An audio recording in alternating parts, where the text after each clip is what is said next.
Don José Marinero, presidente de la Fundación Democracia, Transparencia y Justicia, muy buenos días. Muy buenos días, doctor Londoño. Un saludo para usted y para su audiencia desde El Salvador. Desde El Salvador, un pueblo tan admirable, una sociedad que era tan pacífica, una gran productora de café, el mayor productor centroamericano de café, un país bastante industrializado, por lo menos para lo que se estilaba en sus alrededores, un país pacífico que se convirtió en lo que se convirtió, y entre ellos, o entre los elementos desencadenantes de esa violencia, las famosas maras. ¿Qué son las maras y qué clase de violencia han desatado y cómo las enfrenta el presidente Nayib Bukele? Díganos usted, don José Marinero. Sí, con mucho gusto y gracias por la invitación a conversar sobre lo que sucede hoy día en El Salvador. Bueno, las maras son pandillas criminales, son pandillas con una peculiar forma de organización, de un formato, digamos, descentralizado, que están presentes en todo el territorio de la República. Como saben, además se han convertido en un producto de exportación, lamentablemente, aunque su creación, digamos, ocurre y su fortalecimiento ocurre en Estados Unidos, en Los Ángeles particularmente. Quizás en El Salvador es donde más se desarrollan, pero luego también crecen hacia Guatemala, hacia Honduras, e incluso ha habido presencia de pandillas de maras salvadoreñas en Italia, en España, de los migrantes salvadoreños que han llegado a esos países. Las maras es un fenómeno que lleva ya casi 3 décadas, o más de 3 décadas, mejor dicho, un fenómeno post el conflicto armado que tuvimos acá en El Salvador en la década de los 80. Según el censo del propio gobierno, en este momento hay alrededor de 70,000 pandilleros activos. Es una cifra que hay que poner, creo yo, en perspectiva. 70,000 pandilleros activos significa básicamente un poco más de un 1% de la población salvadoreña. Aquí vivimos más o menos 6.5 millones de salvadoreños en territorio de la República. De esos 70,000, 16,000 estaban ya en prisión hasta hace un mes y medio más o menos, y en los últimos días, que el tema que usted me pregunta, doctor Londoño, en los últimos días el gobierno afirma haber capturado otros 20,000 de estos pandilleros y está en este momento procesando judicialmente a estas personas. Esta violencia de las pandillas, además, se ha traducido en que en El Salvador hayamos tenido una de las tasas de homicidio más altas del mundo. Incluso en algún punto, 2015, 2014, eran tan altas como o más altas que países que estaban en guerra, con tasas alrededor de entre 60, llegó en un momento del 2014 quizás 70, 80 homicidios por cada 100,000 habitantes, que es una tasa altísima. Y por supuesto con picos en algunos meses que sobrepasaba los 100 homicidios por cada 100,000 habitantes. Además de eso, las pandillas ejercen un tipo de violencia, vamos a decir, social, económica, subsisten de la extorsión, digamos quizás por su principal fuente de ingreso. Extorsionan a las familias que viven en sus territorios, extorsionan a los pequeños comerciantes, extorsionan a los distribuidores de productos, de alimentos, del gas, del agua embotellada, etcétera. Y por supuesto tienen vínculos quizás no tan relevantes como en términos de su ingreso, como la extorsión, pero también tienen vínculos con el negocio de las drogas. Este es un fenómeno que afecta a todo el país, doctor Londoño. No hay, digamos, una zona exenta de la violencia de las pandillas en El Salvador, pero por supuesto afecta sobre todo a las zonas menos privilegiadas, a las familias, digamos, que viven en zonas complicadas socialmente, y por supuesto la violencia se ceba sobre todo en las familias más pobres de El Salvador.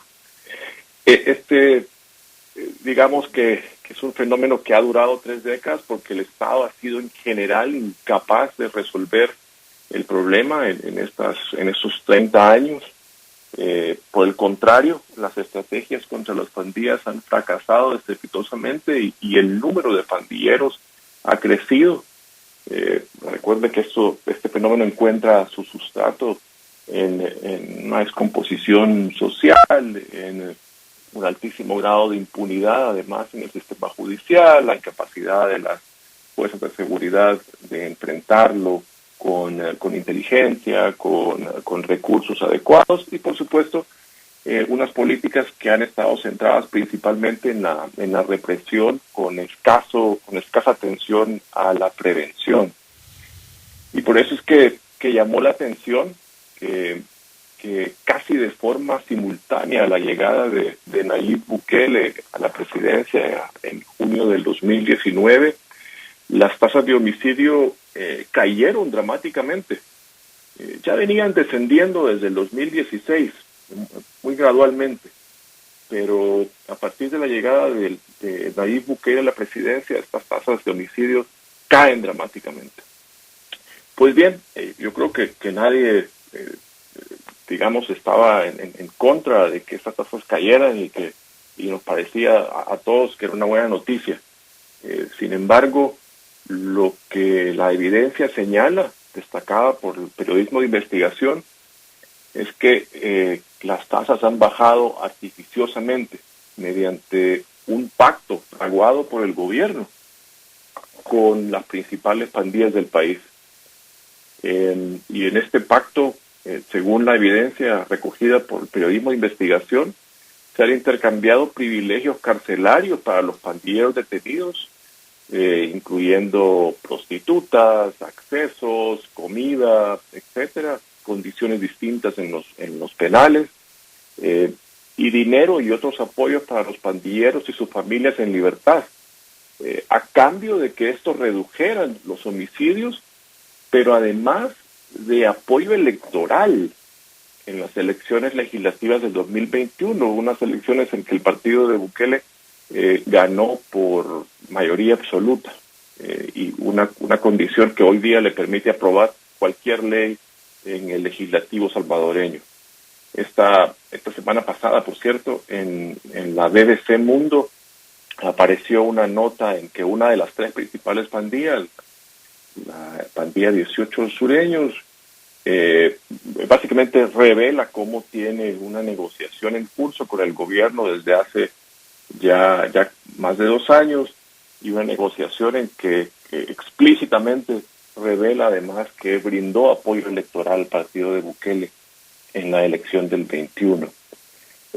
Yo quizá quiero hacer una nota acá, el doctor Londoño, si me permite, quizás para el oyente en el extranjero, las noticias que llegan del gobierno de Bukele son todavía, digamos, de la imagen que quería proyectar cuando era candidato y quizás cuando recién llegaba a la presidencia. Un presidente joven, fresco, con ideas innovadoras. Luego este experimento, digamos, del Bitcoin, el primer país del mundo en adoptar Bitcoin, y todo parecía, digamos, que iba en esa línea innovadora, fresca. Lo cierto es que estamos en El Salvador en el contexto de un acentuado retroceso democrático. Estamos presenciando la instauración de un verdadero régimen autoritario que comienza con el desmantelamiento de nuestro Tribunal Constitucional, la imposición de uno nuevo, la remoción de un fiscal general de la República y la imposición de uno nuevo, los ataques a la prensa independiente, la sociedad civil organizada, el espionaje a la sociedad civil, a los periodistas, incluyendo mi propio teléfono, y en general a cualquier voz crítica. La militarización, además, de la seguridad pública y de la gestión pública. Y en ese contexto, digamos, llegamos al mes pasado de marzo, que seguramente las noticias que habrán llegado por allá a Colombia.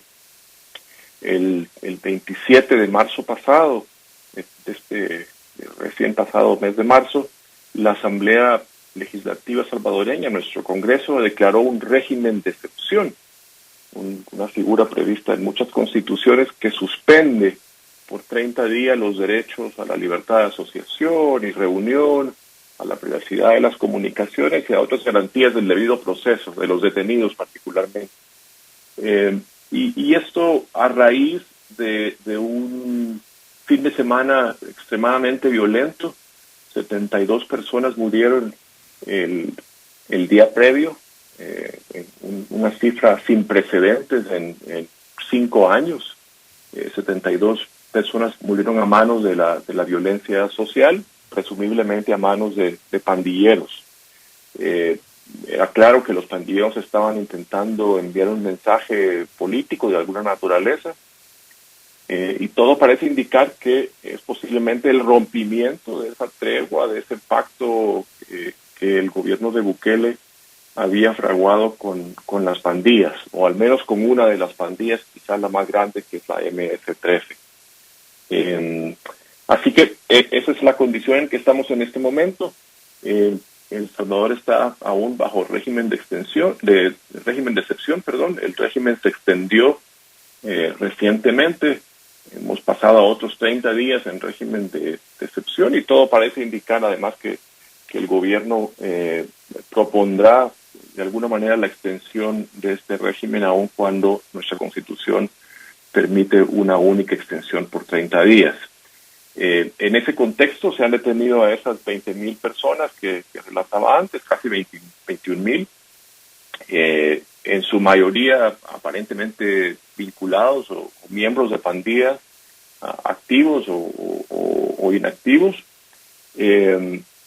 Pero por supuesto, como se imaginarán, en esa andanada, digamos, de naturaleza militar, policial, también se ha capturado a personas que no tenían nada que ver con las pandillas, se han cometido abusos de exceso de fuerza, se han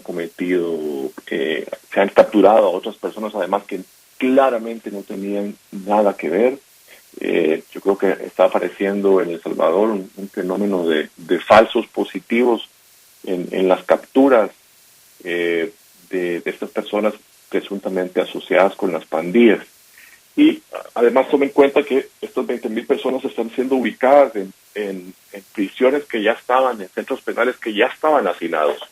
El Salvador tenía una de las tasas de encarcelamiento poblacional más altas del mundo. De hecho, en las Américas era la segunda tasa más alta de personas en la cárcel por población, solo abajo de Estados Unidos. Si todas estas personas que están recientemente detenidas en el último mes terminan siendo finalmente condenadas, vamos a pasar a ser el país de las Américas con la tasa de encarcelamiento más alta, incluso una de las más altas del mundo. Esto además, una semana después apenas de la declaración del régimen de excepción, nuestro Congreso también aprobó una ley mordaza, una ley de censura contra la prensa que castiga hasta con 15 años de cárcel a los periodistas y medios que informen sobre el fenómeno de las pandillas en El Salvador, particularmente la transmisión de mensajes, lo que puede interpretarse como la transmisión de mensajes originados en las pandillas, ¿verdad? Por supuesto, en el contexto del retroceso democrático, esa es una oportunidad, digamos, para la censura de cualquier voz crítica, particularmente con lo que se evidencia es el fracaso de la estrategia de seguridad del gobierno de Bukele. El gobierno de Bukele ha vendido la disminución de los homicidios como un éxito de su estrategia de seguridad pública, el llamado Plan Control Territorial. Pero lo que la evidencia señala, como les decía, es que en realidad ese supuesto éxito está basado realmente en un pacto con estas pandillas, en un pacto criminal con criminales. Qué horror, por Dios, qué horror la situación en El Salvador, el que fuera uno de los países más prósperos de toda América, sin duda el más próspero de Centroamérica, un gran país cafetero, un país industrializado, y de pronto viene este enfrentamiento, esta guerra, que deja como herencia las terribles maras. Y ahora, el efecto de las maras es una posición del gobierno que trata de mantenerse a toda costa y de ejecutar unos actos muy discutibles a la luz de lo que nos está diciendo nuestro invitado de la mañana. Y eso no puede pasar desapercibido, queridos amigos. Es una situación supremamente delicada. Don José Marinero, lo lamentamos mucho por su pequeño gran país, por El Salvador, uno de los países que tendrá la población carcelaria más alta del mundo, uno de los países que más está sufriendo el impacto de estas bandas criminales que tienen como respuesta una posición del gobierno que no le parece a don José Marinero digno de exaltarse, sino que es el resultado de una claudicación o de un fenómeno de impotencia en frente de este hecho atroz de la violencia en El Salvador.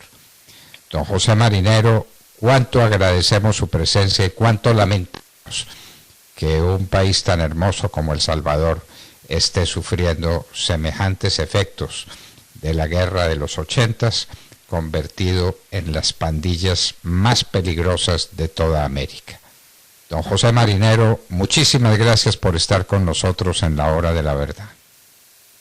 A usted, doctor Londoño, y a su audiencia, muchas gracias por la oportunidad de conversar sobre El Salvador, y quedo, por supuesto, a su disposición para futuras conversaciones. Sería un gusto. Sería un gusto también para nosotros y no dejaremos de hacerlo. Don José Marinero, presidente de la Fundación Democracia, Transparencia y Justicia. Lo que está pasando en El Salvador, queridos amigos, un hecho sencillamente atroz. El Salvador en poder de las maras, el país más desarrollado y más importante de Centroamérica otrora, hoy convertido en lo que está convertido, y un gobierno que hace lo que esté a su alcance para tratar de contener ese hecho doloroso, terriblemente doloroso, de la violencia en El Salvador, que ya ni siquiera, no nos lo dijo José Marinero, que era violencia política y que estuviera caracterizada ideológicamente la violencia de alguna manera. Simplemente es violencia por la violencia, el odio por el odio, el delito por el delito. José Marinero estaba con nosotros en la hora de la verdad. 8 de la mañana, 7 minutos.